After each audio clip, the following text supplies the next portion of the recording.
Miss Bangalore ಈ competition organise ಮಾಡೋ offer ನನಗೆ ಬಂದಿದೆ. Wow, that's great news. ಇನ್ನೊಂದು ಗ್ರೇಟ್ ನ್ಯೂಸ್ ಇದೆ. ಈ ಕಾಂಪಿಟೇಷನ್ ಅಲ್ಲಿ ಅಪೇಕ್ಷನ ಪಾರ್ಟಿಸಿಪೇಟ್ ಮಾಡಿಸ್ಬೇಕು ಅಂತ ಅನ್ಕೊಂಡಿದ್ದೀನಿ. ಇದು ಅವಳ ಕರಿಯರ್ನ ಬೂಸ್ಟ್ ಅಪ್ ಮಾಡುತ್ತೆ, ನೆಕ್ಸ್ಟ್ ಲೆವೆಲ್ಗೆ ಲಾಂಚ್ ಪ್ಯಾಡ್ ಆಗಿ ಕೆಲಸ ಮಾಡುತ್ತೆ. ಅವಳಿಗಿನ್ನೂ ಒಳ್ಳೆ ಒಳ್ಳೆ ಆಡ್ಸ್ ಬರುತ್ತೆ, ಫಿಲ್ಮ್ಸ್ ಬರುತ್ತೆ, ಏನ್ ಬೇಕಾದ್ರೂ ಆಗ್ಬೋದು. ಓವರ್ ನೈಟ್ ಸ್ಟಾರ್ ಆಗ್ಬಿಡ್ತಾಳೆ ಅವಳು. ಅಂದ್ರೆ ಆಟೋಮೆಟಿಕ್ಲಿ ಅವಳು ಫೇಮಸ್ ಆಗ್ತಾಳೆ ಅಂತನ್ನು. ಎಕ್ಸಾಕ್ಟ್ಲಿ ಅದೇ ಆಗೋದು, ಹಾಗೆ ಆಗಬೇಕು ಕೂಡ. ಬಿಕಾಸ್ ಇದು ಅತ್ತೆ ಡ್ರೀಮ್ ಅಪೇಕ್ಷಾ ಥ್ರೂ ನಿಜ ಆಗಬೇಕು ಅನ್ನೋದೇ ನನ್ನ ಆಸೆ. That's great. ನಿನ್ನನ್ನು ಮದುವೆ ಆಗೋದಕ್ಕೆ ನಾನು ಪುಣ್ಯ ಮಾಡಿದ್ದೀನಿ ಮೈ. ನಿಜವಾಗ್ಲೂ ಅವಳು ವಿನ್ ಆಗ್ತಾಳೆ ಅಂತ ಅನ್ಸುತ್ತಾ? ಖಂಡಿತ ವಿನ್ ಆಗ್ತಾಳೆ. ಅವಳು ವಿನ್ ಆಗೋ ಹಾಗೆ ನಾನು ಮಾಡ್ತೀನಿ. ನಾನೇ ಅವಳು ಮೆಂಟರ್ ಆಗ್ತೀನಿ.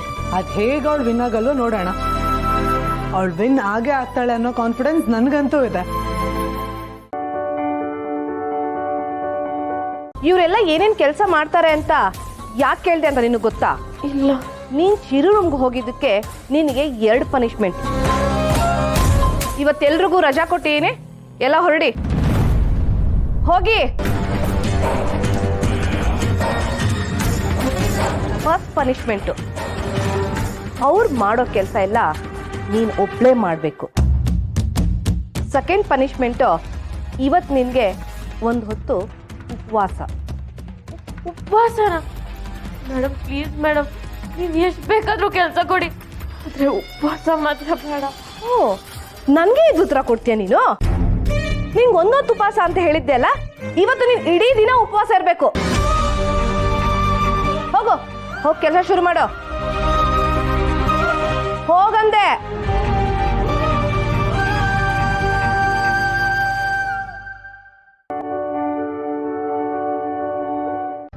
ನಿಜ ಹೇಳಿ ವಿಶ್ವ, ಈ ಹಾಡು ನಿನ್ ಗರ್ಲ್ ಫ್ರೆಂಡ್ ಹಾಡಿರೋ ಹಾಡು ತಾನೆ? ಅವಳ ಜೊತೆಗಿದ್ದಾಗ ಆ ಹಾಡು ಕೇಳಿದ್ಯಾ? ಈಗ ಅವಳು ನಿನ್ ಜೊತೆಗೆ ಇಲ್ಲ ಅಲ್ವಾ, ಅದಕ್ಕೆ ಅವಳನ್ನ ನೆನೆಸ್ಕೊಂಡು ಫೀಲಲ್ಲಿ ಆ ಹಾಡು ಕೇಳ್ತಿದ್ಯಾ?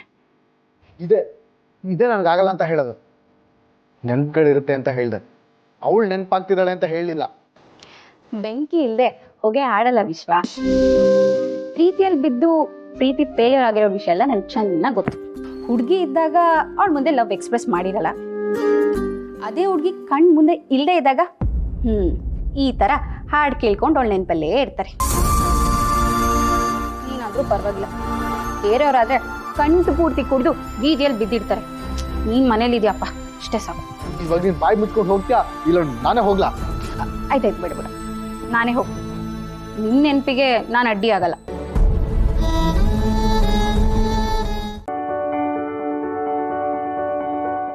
ನಾನು ಹೇಳ್ತಿರೋದು ಹಾಗಲ್ಲ ಮಾವ. ಒಂದು ಇಡೀ ದಿನ ಇಬ್ರು ಒಟ್ಟಿಗೆ ಇದ್ರೆ ನಮ್ಮ ಸಿದ್ದು ಎಲ್ಲಿ ಹೋಗ್ತಾನೆ, ಅವನ ಗುಣ ಎಂಥದ್ದು, ವ್ಯಕ್ತಿತ್ವ ಎಂಥದ್ದು, ಅವರಿಬ್ರಿಗೂ ಒಬ್ರನ್ನೊಬ್ರು ಸಂಪೂರ್ಣವಾಗಿ ಅರ್ಥ ಮಾಡ್ಕೊಳ್ಳೋಕೆ ಒಳ್ಳೆ ಚಾನ್ಸ್ ಸಿಗುತ್ತೆ. ಆ ಉದ್ದೇಶದಿಂದ ಇಬ್ರು ಒಂದು ಇಡೀ ದಿನ ಜೊತೆಲಿರ್ಲಿ ಅಂತ ಹೇಳ್ತಾ ಇದ್ದೀನಿ ಅಷ್ಟೇ. ಹೌದು ಅಪ್ಪಯ್ಯ, ನೀನು ಹೇಳ್ತಾರದು ಸರಿಯಾಗದೆ. ಇಬ್ರು ಒಟ್ಟಿಗೆ ಇದ್ರೆ ಒಬ್ರು ಭಾವನೆ ಒಬ್ರಿಗೆ ಅರ್ಥ ಆಯ್ತದೆ. ಆಗ ಇಷ್ಟ ಇಲ್ಲದೆ ಇದ್ರೂ ಒಬ್ರನ್ನೊಬ್ರು ಒಪ್ಕೊಳ್ಳೋ ಅವಕಾಶ ಇರ್ತದೆ.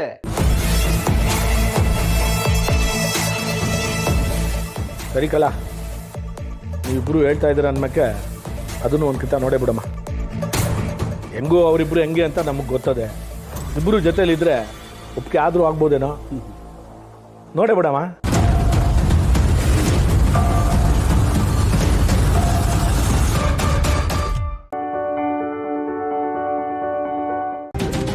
ಅಳ್ಬೇಡಿ ಅದಕ್ಕೆ, ಇದೆಲ್ಲ ಅವ್ವನಿಂದನೇ ಆಗಿತ್ತು. ಅವ್ವ ಏನ್ ಮಾಡಿದ್ರು ಮಿಸ್ಸು? ಡೆಲಿವರಿ ಆಗಿದ ತಕ್ಷಣ ಹಾಸ್ಪಿಟಲ್ ಬಂದಿದ್ರೆ ಇಷ್ಟೆಲ್ಲ ಆಗ್ತಾನೆ ಇರ್ಲಿಲ್ಲ. ಪಾಪ ಈಗ ಮಗು ಅನ್ಭವಿಸೋ ತರ ಆಗ್ತಿದೆ.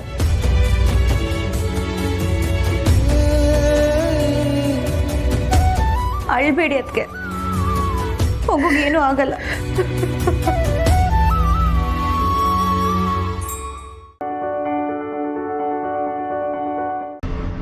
ನಮ್ಗೆ ಈ ಮನೆಗೆ ವಾರಸ್ದಾರ ಸಿಗೋ ತನಕ ಸ್ಟ್ರೈಕ್ ಮಾಡ್ತಾನೆ ಇರ್ತೀವಿ.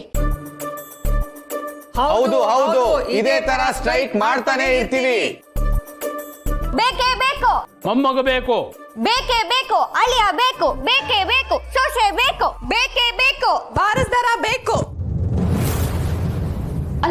ಯಾಕೆಲ್ರು ಹೀಗೆ ಆಡ್ತಿದ್ದೀರಾ? ಯಾಕೆ ಅಂದ್ರೆ ನೀ ನಮ್ ಯಾರ ಮಾತು ಕೇಳ್ತಾ ಇಲ್ಲ ಅದಕ್ಕೆ. ಕಾರ್ತಿಕ್, ಅದು ಹಾಗಲ್ಲ, ನನಗೆ ಟೈಮ್ ಬೇಕು. ಏ ಹುಡುಗಿ, ನಿನಗೆ ಬೇಕಾದಷ್ಟು ಸಮಯ ಕೊಟ್ಟಾಗಿದೆ. ಇನ್ನ ನಿನ್ನ ಮಾತು ಕೇಳಕ್ ನಾವು ರೆಡಿ ಇಲ್ಲ ಅಷ್ಟೇ. ರಾಯರೇ, ನೀವಾದ್ರೂ ಅರ್ಥ ಮಾಡ್ಕೊಳ್ಳಿ. ಅರ್ಥ ಆಗಲ್ಲ, ಅರ್ಥ ಆಗಲ್ಲ, ಅರ್ಥ ಆಗಲ್ಲ. I can't understand.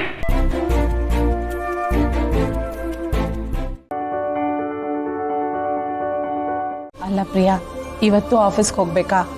ಇಂಥ ಟೈಮಲ್ಲಿ ಮನೇಲಿದ್ದು ರೆಸ್ಟ್ ತಗೋಬೇಕಲ್ವೇನೆ? ಅಮ್ಮ, ಆಫೀಸ್ಗೆ ಹೋಗೋದ್ರಿಂದ ಪ್ರಾಬ್ಲಮ್ ಏನೂ ಇಲ್ಲ. ಆಲ್ಸೋ ಟೈಮ್ ಸಿಕ್ಕಿದ್ರೆ ಡಾಕ್ಟರ್ ಹತ್ರ ಹೋಗಿ ಟ್ರೀಟ್ಮೆಂಟ್ ಮಾಡ್ಕೊಂಬರ್ತೀನಿ. ಸರಿ, ಹುಷಾರ್. ಅದಕ್ಕೆ ಇವತ್ತೇ ಟೆಸ್ಟ್ ಮಾಡಿಸಿ, ಲೇಟ್ ಮಾಡಬೇಡಿ. Sure, see you. ಬಾಯ್. ಹುಷಾರಮ್ಮ.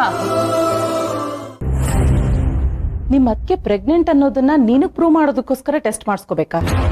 ಮೊನ್ನೆ ನೀನ್ ಇದೇ ಮಾತು ಹೇಳಿದಾಗ ನಾನು ನಿಮ್ಮ ಡಾಕ್ಟರ್ಸ್ನೆಲ್ಲ ಬೈದಿದ್ದೆ ಅಲ್ವಾ? ಆ ಹಠಕ್ಕೆ ತಾನೇ ಈ ರೀತಿ ಟೆಸ್ಟ್ ಮಾಡಿಸ್ಕೊಂತ ಪದೇ ಪದೇ ಹೇಳ್ತಾ ಇರೋದು ನೀನು. ಅಯ್ಯೋ ಇಲ್ಲ ಅತ್ತೆ, ಆ ಥರ ಏನಿಲ್ಲ. ಒಂದ್ಸಲ ಡಾಕ್ಟರ್ ಹತ್ರ ತೋರಿಸಿದ್ರೆ ಒಳ್ಳೇದು ಅಂತ ಹೇಳಿದೆ. ಅದೇ ತಪ್ಪ ಅತ್ತೆ? ತಪ್ಪು ಅಂತ ನಾನು ಹೇಳ್ತಾ ಇಲ್ಲಮ್ಮ. ಇವತ್ತಲ್ಲ ನಾಳೆ ಟೆಸ್ಟ್ ಮಾಡಿಸ್ಕೊಳ್ಳೇಬೇಕು. ನಾನೇನು ಇಲ್ಲ ಅಂತ ಹೇಳ್ತಿಲ್ಲ. ಬೇಜಾರು ಏನಂದ್ರೆ ಇಲ್ಲಿ ಹೆತ್ತಮ್ಮನ ಮಾತಿಗೆ ಬೆಲೆನೇ ಇಲ್ಲ. ನನಗಿಂತ ನನ್ನ ಮಗಳಿಗೆ ನೀನೇ ಹೆಚ್ಚು.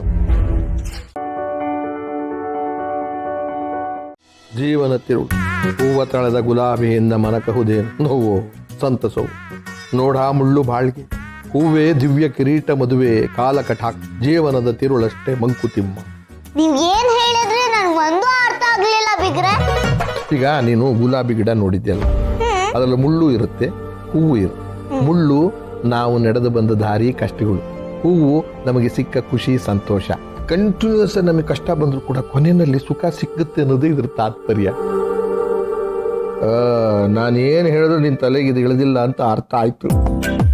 ಹೌದು ಬಿಗ್ರೆ, ನನ್ಗೇನು ಅರ್ಥ ಆಗ್ಲಿಲ್ಲ. ಆದ್ರೆ ನೀವ್ ಹೇಳಿದ್ರಲ್ವಾ, ಸೂಪರ್ ಆಗಿತ್ತು. ಇಲ್ಲ ಅಡಿ ತಾತ, ಸಿಹಿಗೆ ಇಂಜೆಕ್ಷನ್ ಕೊಡಬೇಕು. ಹೌದಾ? ಸರಿಮ್ಮ, ನೀನು ಹೋಗಿ ತಗೊಂಬೋಗು.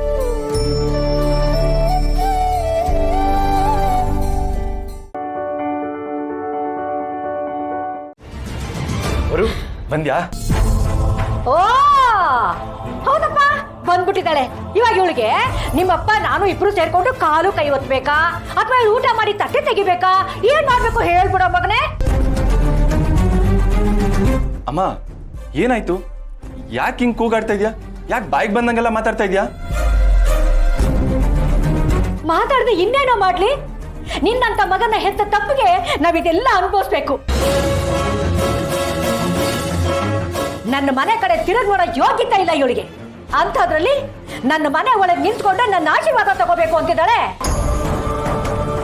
ಇಂಥ ಬೀದಿ ಭಿಕಾರಿಗಳನ್ನ ನನ್ನ ಮನೆ ಒಳಗೆ ಬಿಟ್ಕೊಳಕ್ಕೂ ಹಿಂದೆ ಮುಂದೆ ನೋಡೋ ನಾನು ಇವಳನ್ನ ನನ್ನ ಮನೆ ತುಂಬಿಸ್ಕೋಬೇಕಾ? ಇನ್ನೊಂದು ಮಾತು ವರಲಕ್ಷ್ಮಿ ಬಗ್ಗೆ ಮಾತಾಡಿದ್ರು ನಾನ್ ಸುಮ್ಮನೆ ಇರಲ್ಲ. ಅವಳೇನ್ ತಪ್ಪು ಮಾಡಿದಾಳೆ ಅಂತ ಹೀಗೆಲ್ಲ ಮಾತಾಡ್ತಾ ಇದ್ಯಾ?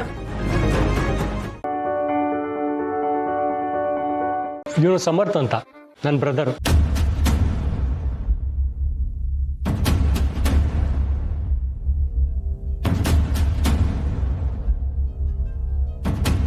ಬ್ರದರ್ ಥರನೇ ನೋಡ್ಕೋತಾರೆ ಸರ್. ನಾನು ಈ ಮನೆ ಡ್ರೈವರು. ಸಂಬಳಕ್ಕೋಸ್ಕರ ಈ ಮನೇಲಿದ್ರು ನನ್ನನ್ನು ಮನೆ ಮಗನ ಹಾಗೆ ನೋಡ್ಕೋತಾರೆ.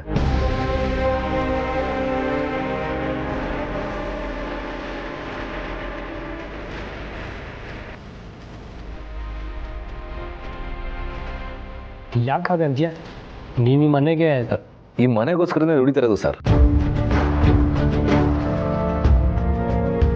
ಏನಾದರೂ ಕೆಲಸ ಇದ್ರೆ ಹೇಳಿ, ನಾನು ಮಾಡ್ತೀನಿ. ಆಗ್ಬೇಕಾಗಿರೋ ಶುಭ ಕಾರ್ಯ ಎಲ್ಲ ಆಗಲಿ. ನನ್ನ ಜಾಗ ಏನಿದ್ರು ಮನೆ ಬಾಗಿಲಿಂದ ಆಚೆ.